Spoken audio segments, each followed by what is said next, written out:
E se tudo o que você vê, cada átomo, cada estrela, forma de vida, fosse apenas a superfície de uma verdade muito mais profunda?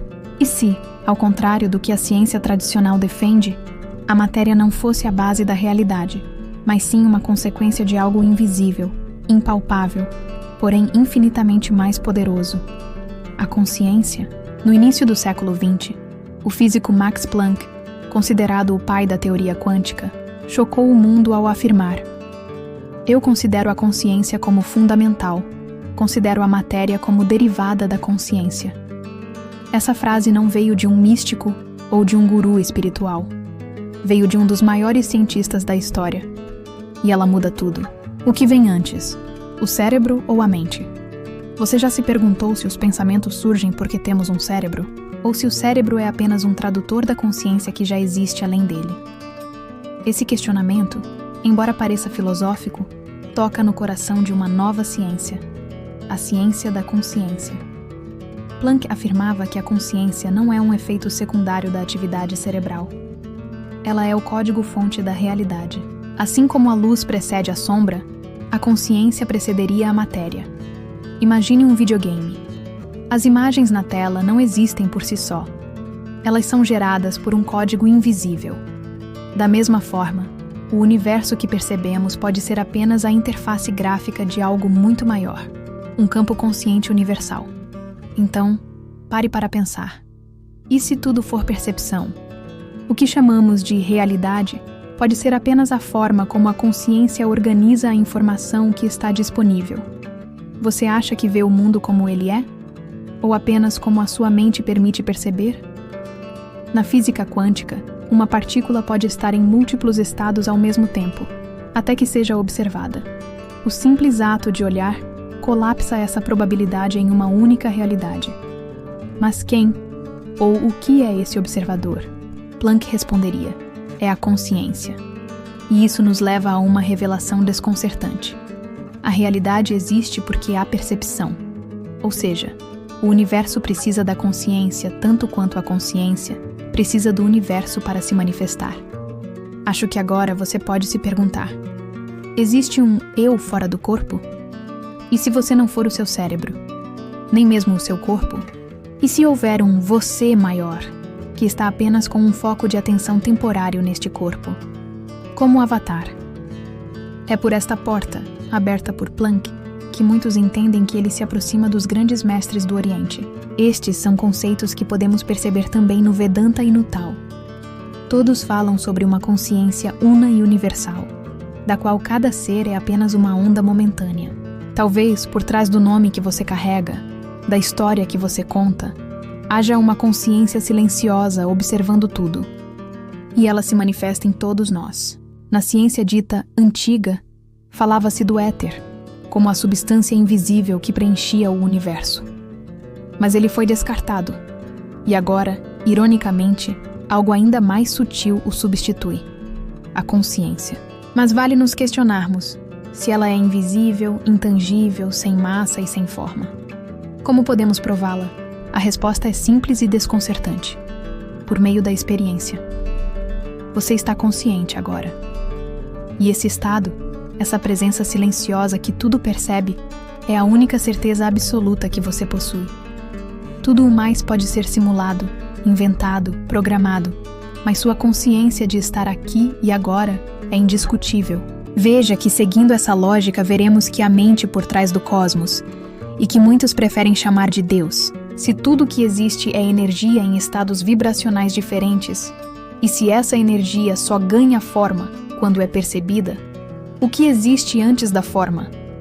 Max Planck acreditava que há uma mente universal, um campo de consciência não local, infinito, impessoal e eterno, que sustenta toda a criação.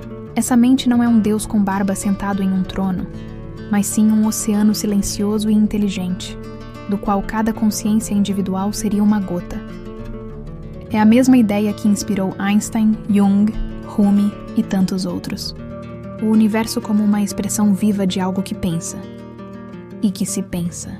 Então será que o universo está pensando através de você agora?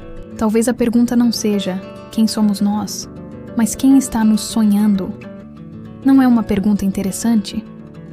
A grande provocação aqui é que uma parte de consciência maior precisou emanar essa porção menor de consciência. E que é você neste aqui e agora. Será que você já teve aquela sensação de estar dentro de um sonho lúcido e de saber que está sonhando e ainda assim viver tudo com intensidade? E se a realidade for algo parecido? E se sua consciência for apenas um ponto de vista temporário da mente universal explorando a si mesma? Essa ideia não é apenas poética, ela muda tudo. Você deixa de ser um acaso no vazio e passa a ser uma centelha do próprio cosmos se experimentando. Será que Planck conseguiu encontrar um caminho para que a ciência e a espiritualidade possam finalmente se dar as mãos? Planck não era um esotérico. Era um físico rigoroso, ganhador do Nobel. E mesmo assim, afirmava com clareza: a consciência vem antes da matéria. Isso pode parecer uma revolução espiritual, mas é também uma revolução científica. Significa que o universo não é um relógio mecânico, mas uma mente em expansão, que os fenômenos psíquicos, os estados ampliados de consciência, as experiências místicas, não são delírios, mas explorações legítimas de outras camadas da realidade. E isso conecta a física moderna às sabedorias antigas. O que um monge tibetano encontra no silêncio da meditação é talvez a mesma verdade que um físico encontra ao colapsar uma equação de onda. E se você for o centro, muito se procura respostas sobre a origem de tudo, ou uma teoria que nos explique sobre o que é o universo. E se essa resposta estiver muito mais perto do que imaginou? Se ela estiver dentro de você? E se estiver na sua consciência, e ela for o começo e o fim de tudo que há? No final das contas, o que Planck nos oferece não é apenas uma teoria. É uma chave para redescobrir quem somos, não peças soltas em um tabuleiro aleatório, mas expressões conscientes da mente universal. Você não está no universo. O universo está em você. E isso muda tudo. E agora? O que falta para que você mude a forma que você pensa a realidade e sobre sua experiência? Até quando vai engolir meias-verdades que querem apenas aprisionar sua consciência?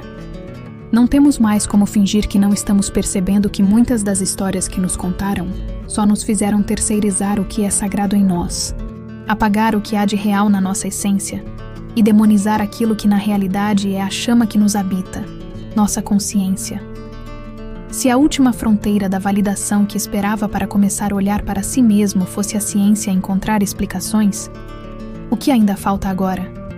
Se esse vídeo despertou perguntas, maravilhamento ou aquela sensação de que há algo além do que os olhos veem, escreva nos comentários. Eu sou Consciência. Curta, compartilhe com quem está pronto para lembrar. E se inscreva no Diário do Multiverso para continuar essa jornada de reencontro com a verdade. Porque, como dizia Max Planck, por trás de cada átomo, há intenção. Por trás de cada momento, há presença. E por trás de você, há a mente universal olhando através dos seus olhos. Agora mesmo, nós nos encontraremos do outro lado.